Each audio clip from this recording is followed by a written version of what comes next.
For me, Queen's sound has always been noteworthy because of the harmonies, Yes. for example. Yes. How important, in relation to that, do you think the rhythm section is to the band and putting the sound across?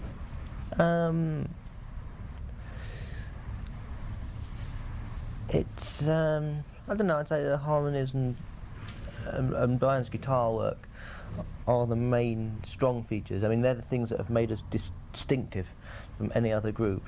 I mean, I would say they're probably the most important things you could actually identify. I mean, obviously Roger and I. Roger has a very good drum sound. It is, you know, he's very, you know, takes a lot of care over it and he gets a good drum sound. But I mean, obviously, you know, Roger and myself have our own way of playing and character, but you know, it's not as distinctive as, say, as distinctively different as, say, the harmonies or the vocals. You know, the harmonies or the guitar parts. I don't know really. What could you rephrase the question? You're asking sort of what sort of part? Well, it's just that one of the most, especially on record, one of the most noticeable things about Queen is their harmonies. Yeah. But the harmonies, to my mind, wouldn't stand up if like the real bed, the rhythm track underneath it wasn't really strong and punchy, even more so than Brian's guitar. Yes, yes. That's what holds the whole thing down. Yes, I suppose it does in a way, yes. You tend to forget really, because when we make an album, we always do the backing tracks first, you know, usually in about the first 2 weeks. You know, we spend a lot of time doing all the backing tracks. You know, and that takes a lot of time. And then we spend probably more like 2 months then doing the overdubs, you know. So by the time we get to the end of an album, we sort of forget how much time we spent doing the backing tracks, and we forget when we did them and how. But we do rehearse a lot before we go in, so that, you know, the backing tracks are sort of very tight, and we know exactly the parts we're playing, you know. Don't know. It's just a thing that develops really over the years. I suppose it is a distinctive sound, you know. So this arises because I think it was actually Roger who told me that in the studio you are a little bit more responsible than the others as far as saying, well, this has to be, you know, we need a little bit more of this, a little bit less of that. You're a little bit more aware, or a little bit, I don't want to say in charge of the production end of it. And it occurs to me that it seems bass players make good producers. McCartney, Entwistle. And I'm wondering if it's just because of this idea of the instrument that you play having the role that it does in the band, that makes you more maybe innately aware of what a final product should sound like, or what you want. I don't know about that one. I don't know. No, I mean, we all, you know, all four of us spend a great deal of attention to the production side. All four of us, you know. I mean, we all have specific ideas of how we want things to sound, you know. I mean, when Freddie's doing certain things, certain vocal things, you know, he knows the sound he wants, and he might not be able to sort of technically explain it, but that's where Mike Stone comes in, because he, you know, that's the thing he does. He, you know, he gets the sound that people want, you know. I don't know, perhaps say Brian and myself, we're perhaps getting a little more interested in the technical side of things, you know, about how to actually work a desk and that sort of thing. I wouldn't mind doing that later on, you know, when we get some more time to do that sort of thing. Like Brian and I have both got, we just got some sort of more equipment at home, you know, sort of the graphic equalizers you have, you know. So we've got all the frequencies, you know, and we play around with those, and so we can find out what things do. And so in a way, yes, I'm sort of interested in the sort of the engineering side, but I don't really particularly play any part in that when we're making an album. That's usually done by Mike Stone, you know. Leave it to the professional. Well, I'm thinking in terms too of you. When you say you and Brian are getting more into the technical, and that, would you say that probably has something to do with your training in school beforehand? Possibly, yes, because Brian and I are both science students. You know, science of the sort of maths and physics side, you know, and I did electronics at college as well. So I mean, I am very interested in that side, and we are thinking possibly about building our own studio in England as well when we get back this summer. It's about time now, because we've worked quite a lot of the studios in England, and we're getting to the point now where not any one of them sort of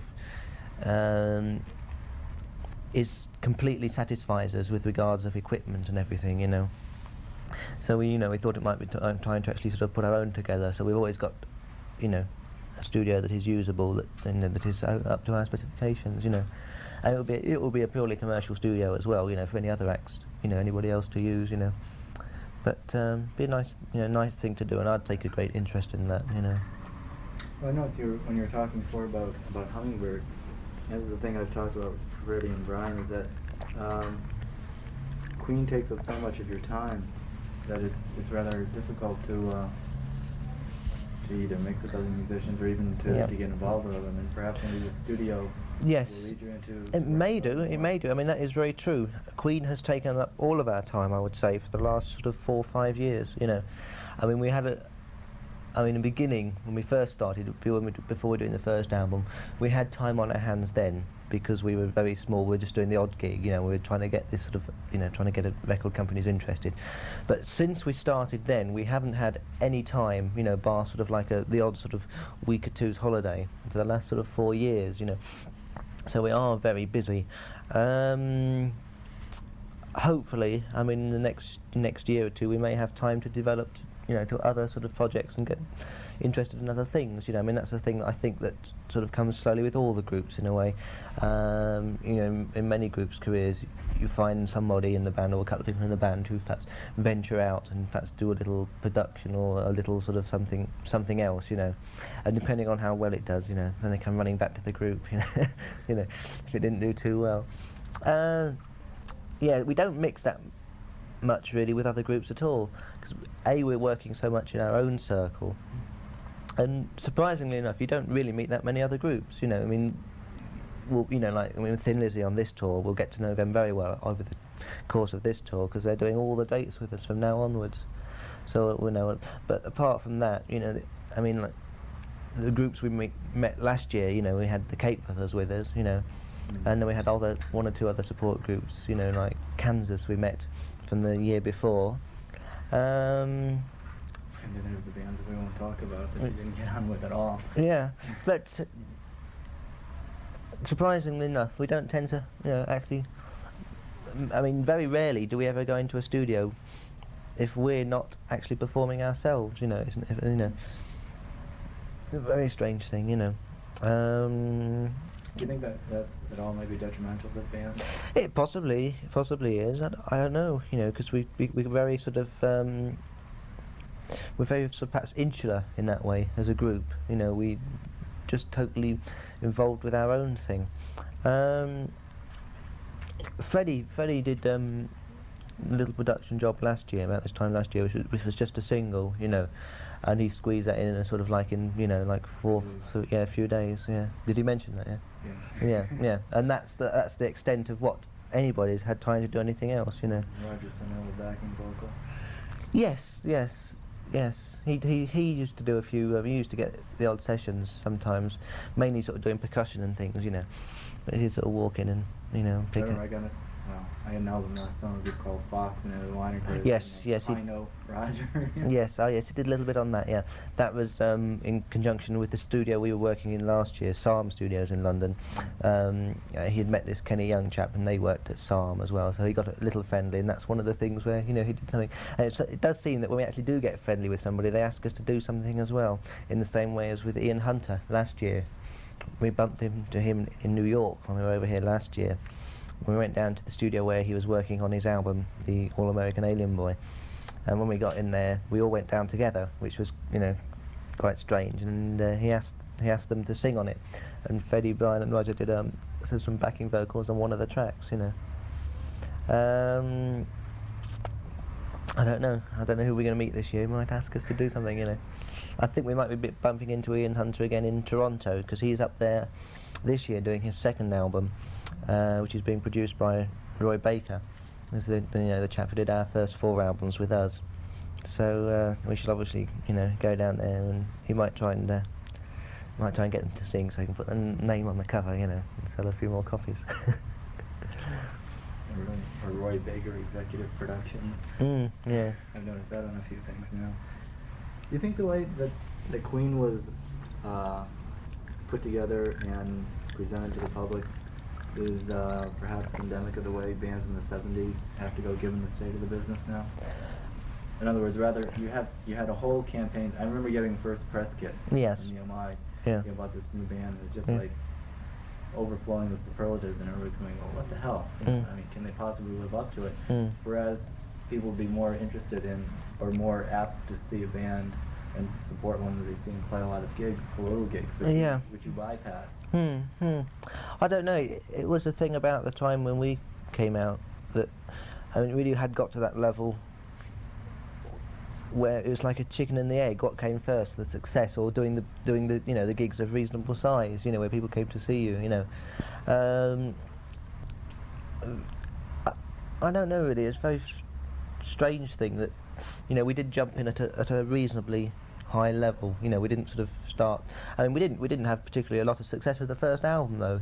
But we didn't want to go and doing all the clubs and pub gigs, right? Because I think within the group, especially, I think Freddie felt that's not where our sort of show was going to work. In the small, it was more like a larger sort of theatre environment that we ought to play rather than sort of little clubs and pubs. But now we've just had all the sort of the punk thing in England, right? Where it's it's back to all that. Well, that's what I was going to get into, because I've noticed more and more bands who are taking the same approach as you have. Say, like, yes. I was thinking specifically of Lone Star. Yes. Yeah. Who want to go into it at the same level, and I'm just curious.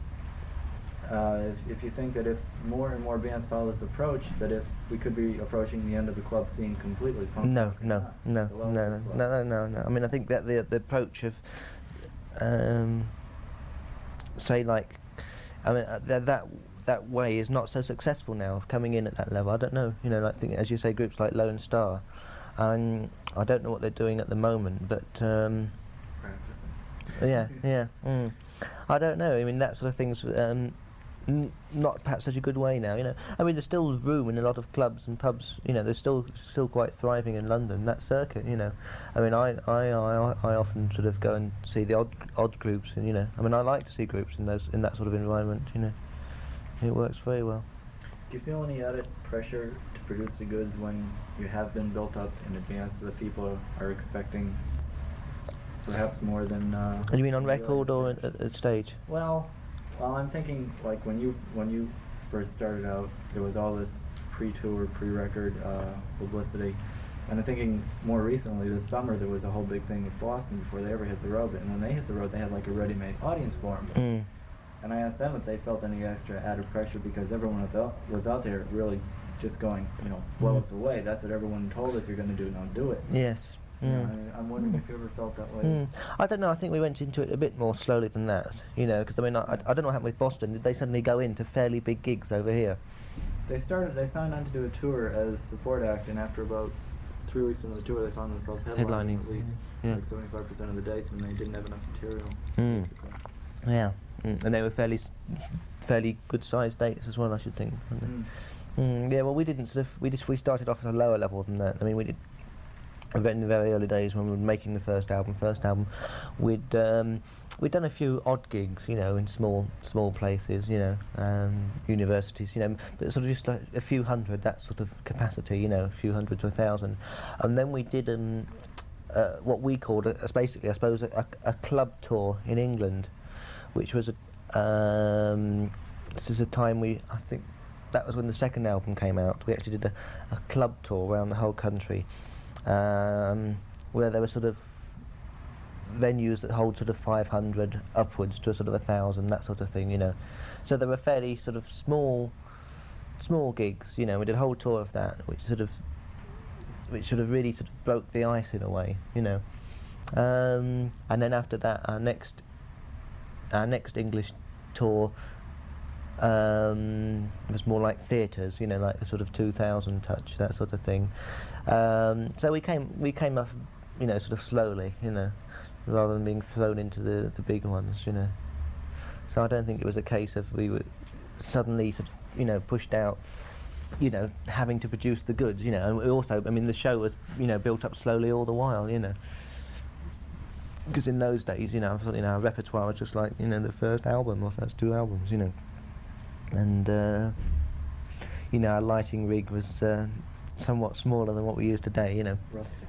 Yeah. I mean, everything's just grown, over the time, We started off with like sort of a few lights on each side, And then we got a follow spot, you know. And but that's the whole business now too. It's really it's grown up. I mean, rock isn't just music anymore.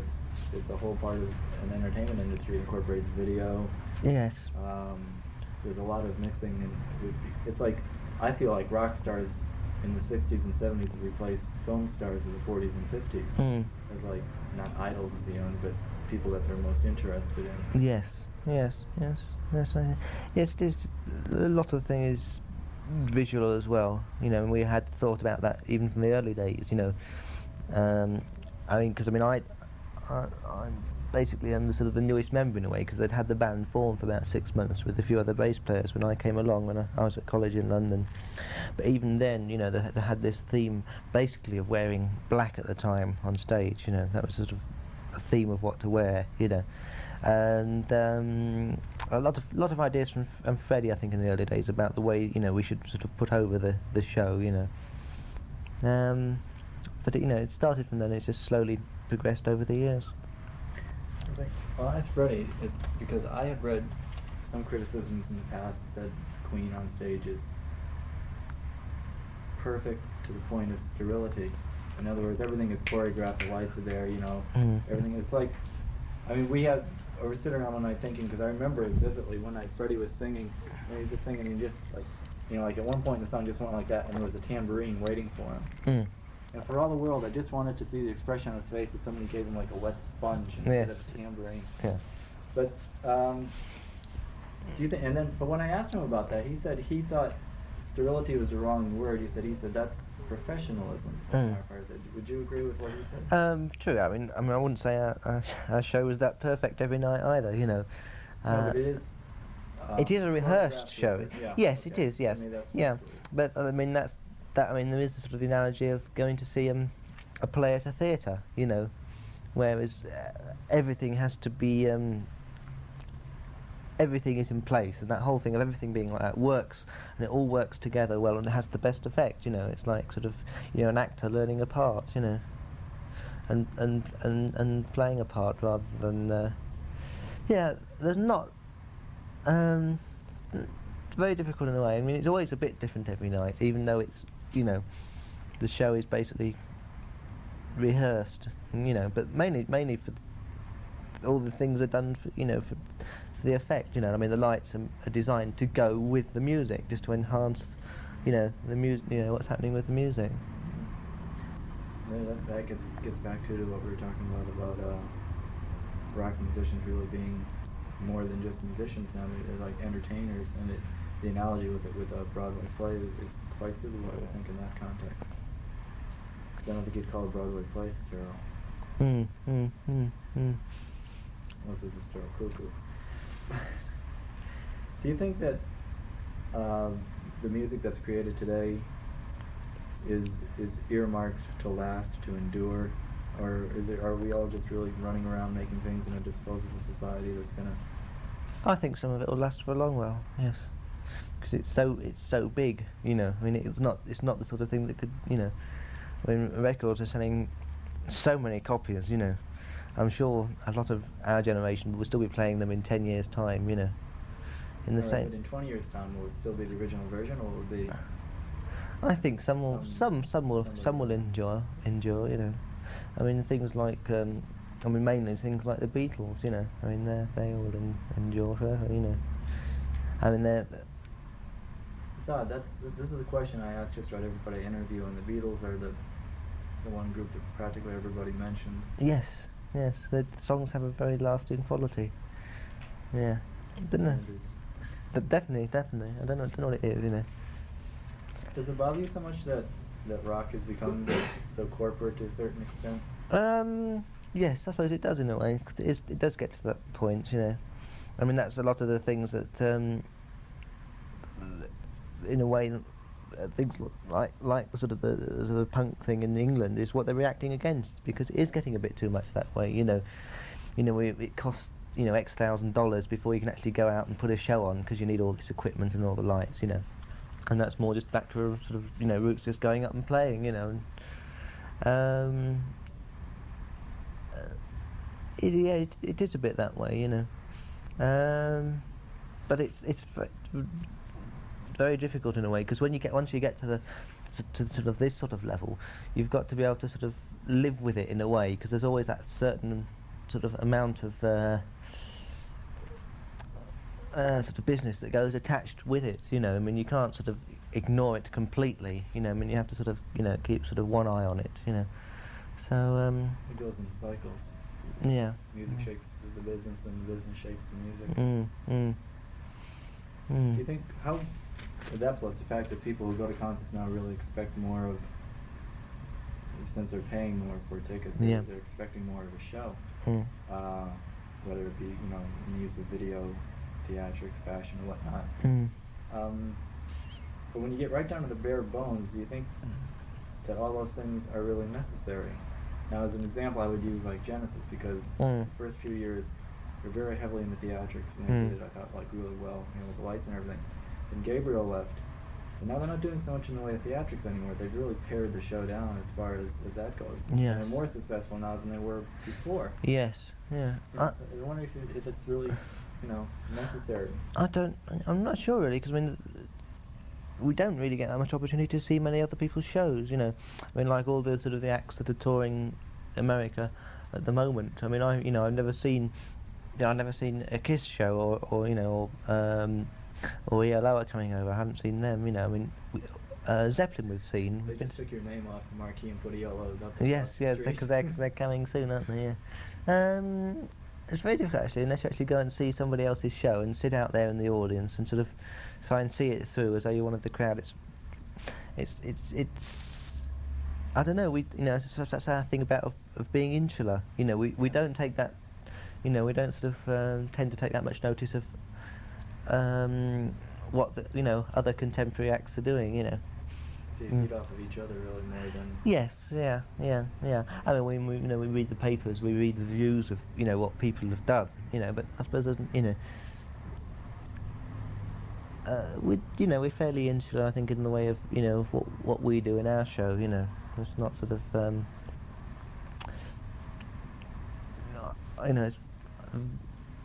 I wouldn't say we're just at all influenced by what anybody else is doing at the time. Did you say, would you agree that the secret to success for a band in the 70s now lies in being able to take a variety of styles and synthesize them into their own? Not really, no, it's just good music. Yeah. It's good music, Just yeah. good. Because a lot of the bands that are really successful now, it's like, or it's just that maybe audiences are it's too easy to pick up roots from, it's like people are picking things out of the 60s and mixing them into 70s production techniques and things. Yeah. I don't know. Just good. I don't know. No secret success formula at all, is there? No synthesizers either. Yeah. Do you find it? Well, I don't even know if you're going to agree with this actually.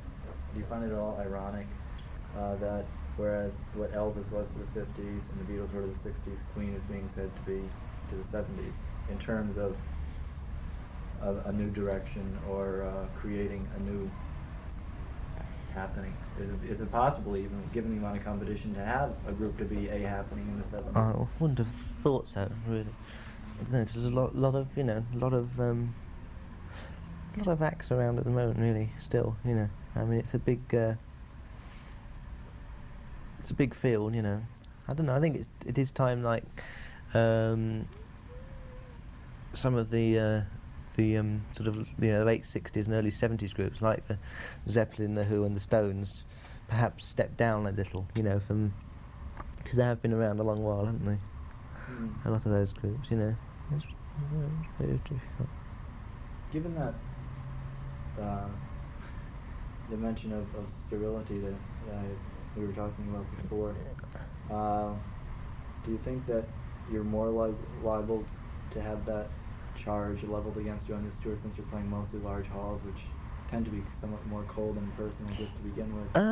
I hope not. I mean, I didn't get that last night. No. It surprised me. No. Because I was kind of afraid it would happen. Yeah, I hope not, because it's a live show is always, it's always different in a way, because we're just, we're playing it live, I mean, So I hopefully it wouldn't come across. I hope not, anyway. It's just that people I mentioned, are talking to us that, yeah, well, they're playing Madison Square in Boston. Yeah. And they're going, oh. Yeah. It's a whole trip involved just getting into these places, instead of. I think Yeah. that's what it is, just a yearning for the old days where you could just go out on a Saturday night and go see somebody, rather than now it's just a whole involved process. Yeah. Just to get to the door. Yeah. If Queen were to break up or to decide to call it a day, Yes. would you go on to another band, or do you think you would? I wouldn't go on to another band. No. No, I think we'd all. I think we'd all be definitely involved in the music business in some way or another, because we've all been living with it and in it, and also we've all got sort of, things that we'd like to do. I don't know.